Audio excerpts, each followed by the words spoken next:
So not too long ago, I picked up the new hobby, specifically mechanical keyboard. I was actually introduced to this stuff about 9 years ago by one of my friends, and when she told me it costed $90 something for her keyboard, I nearly lost it.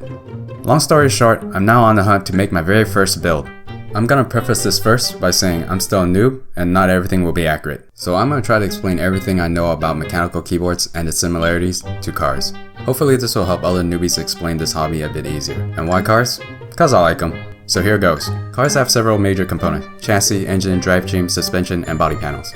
Well, mechanical keyboards also have something similar: case, PCB, plate, switches, keycaps. Like cars, they also come in a variety of standard colors. And don't forget about the sizes. First, the full size. They're the vans of the keyboard world. Have everything you need, do what you expect, and tend to dominate your desk space. TKL. They're the sedans. It does nearly everything a full size can do, but in a smaller footprint because the numpad is hacked off. 75%, they're basically the coupe version of the TKL, meaning the same thing but a bit more squished. 60%, the hot hatch of the keyboard world. This gives the user a slightly power user look because they can shift into the F keys by holding down the function key. I've been told it's not that inconvenient, but I just can't let go of my existing F keys. Lastly, 40%. They're the roasters of the keyboard world. They can do everything you need it to do if you're ambitious enough. Just like how it takes a good driver to maximize the potential of a roadster on the track, it's going to take a good typist to get over the learning curve by having hell of a lot of keys removed. Next, suspensions. Yes, mechanical keyboards have suspensions, if you can't tell already by the obvious clickety-clackety sound. Much like how a car's suspension affects the overall comfort of the ride, the mechanical switches affects the overall comfort of the typing experience. Cars have suspensions like these. Mechanical keyboards have these. I particularly like the blue switches because they let my coworkers know how hard I'm working. Basically, they're the loudest ones. So far, most of the things I've already mentioned were relatively easy to understand. But this next one even surprised me. Maintenance. Holy shit, that never crossed my mind. How a car needs to replenish its fluids over X amount of time, so does the keyboard. Gotta make sure it's lubed up to keep it running nice and smooth. But I heard that's only after a super long time. I'm probably wrong though. Oh yeah, don't forget to wipe it down every now and then. You wouldn't want it to feel like one of these, would you? This next topic is probably why this community exists and why it's growing stupidly fast in popularity. Aftermarket parts.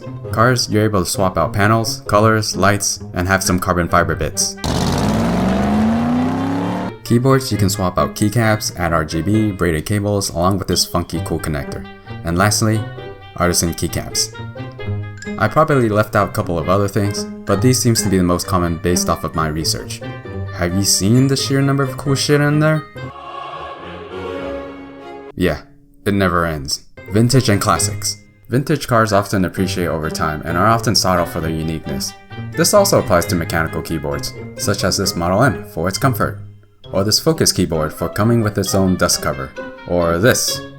I'm not sure how to best describe that, but seems pretty cool. Let's check real quick for the Model M on eBay.